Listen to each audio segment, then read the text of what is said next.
Саламатсыздар ма? Қош келдіңдер менің каналыма. Бүгін сіздермен бір ерекше кокия деген гүлді жасайтын боламыз. Бұл гүлдің бір жақсы қасиеті, бір бұтақтан бірнеше гүл өседі екен. Енді алдымен қызыл түсті үлпілдек қызыл сымымызды алып, оның ортасынан біреуін кесіп, 3 дана қылып алдық. Сол 3 дананы бір-біріне қолымызбен қысып бұрап, енді сол ұштарын бір-біріне біріктіріп, кәдімгі гүліміздің фасонын шығаратын боламыз. Қараңыздар, қолымызбен қысып жатырмыз, дөңгелетіп.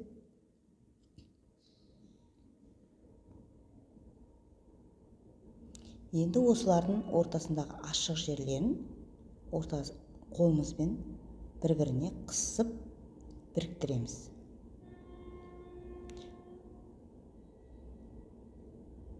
Гүліміздің ұштарын қолымызбен қайырып қоямыз, сонда гүлдің фасоны шықты. Осындай бізге 9 дана жасап қойдым, уақытымызды алмас үшін. Енді осы гүліміздің ортасындағы түйіршіктерін жасайтын боламыз. Осындай дайын затты мен тапсырыс беріп алғызып алдым. Мінекей, енді осыны 3 данасын алып, бір-біріне, мінекей 3 данасын алдық, шет-шетінде 3-ден 6 болады. Ортасын байлап, кәдімгі мінекей сәбіз түстес сым, үлпілдек сымымызды кішкене кезіп, ортасын дөңгелек қылып алдық та, жаңағы ортасына, гүліміздің ортасына қоятын түйіршікті ортасына салдық. Енді осының астына ыстық кілеммен гүліміздің бетін жабыстырып қоямыз. Қараңыздар, қандай әдемі гүл шықты. Кәдімгі қоңырау гүлі десе де болады. Ашылып тұрған қоңырау гүлі деп те атауға болады, бірақ бұл гүлдің атауы кокия деген гүл болады. Осы кокия деген гүл бір бұтақтан бірнеше гүл өседі екен. Енді біз осы гүлдің жапырағын жасайтын боламыз. Жапырағын кәдімгідей жасыл түсті үлпілдек сымымызды алып, ортасынан қырқып, бір-біріне біріктіріп, аяқ жағын қолымызбен бұрасақ, кәдімгі жапырақ шыға келді. Енді сымымызды алып, осы жапырақтың кішкене алып, осыны сымымыздың басына ыстық кілеммен кілелеп қоямыз. Сонда біздің гүліміздің сабағы болады бұл. Өте әдемі, өте сұлу гүлдер болып шығады. Қараңыздар, кокия деген гүлді мен бірінші рет естіп тұрмын. Кішкене суретін көріп, осыған қарап істеп жатқан жайым бар.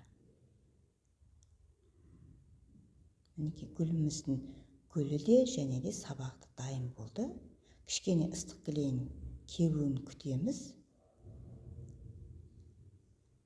Енді біз дайын, ішінде кіле қосылған лентамызды алып, ортасына сабағымызды қаптайтын боламыз осы жасыл лентамен.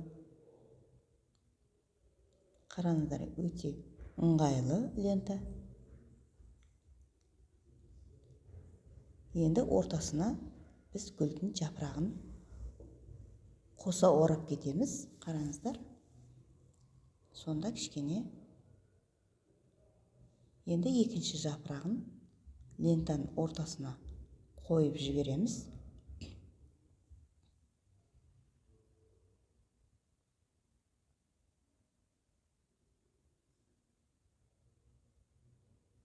Мінекей, біздің гүліміз дайын болды. Осындай гүлден бір талай қылып жасап қоямыз. Мінекей, 1, 2, 3, 4, 5, 6, 7, 8, 9 дана жасадық. Енді осыларды біріктіретін боламыз. Қарап отырыңыздар соңына дейін видеоны.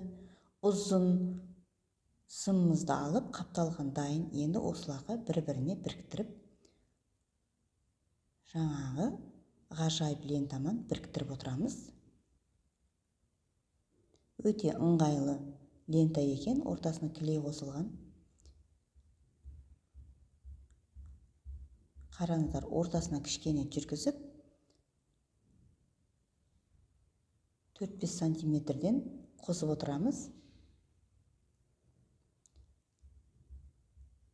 гүлдің ыңғайына қарап қосып отырамыз. Қараңыздар.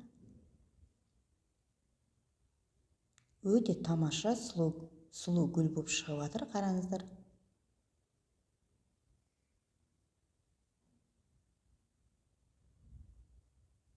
Осының 5-6 данасын істеп қойсаңыздар, үйлеріңізге сән ретінде жаңағы кішкене әдемі қолдан жасасаңыздар да дайын құмара болса, соған сап қойсаңыздар, өте әдемі көрінеді үйге.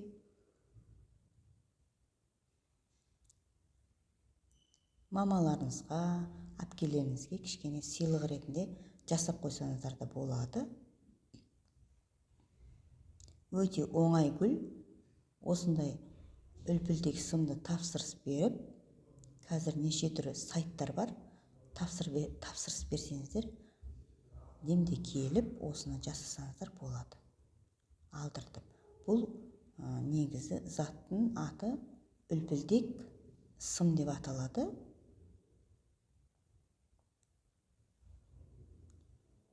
Енді бұны аяғына дейін апарып жаңа клей лентамен орап шығатын боламыз.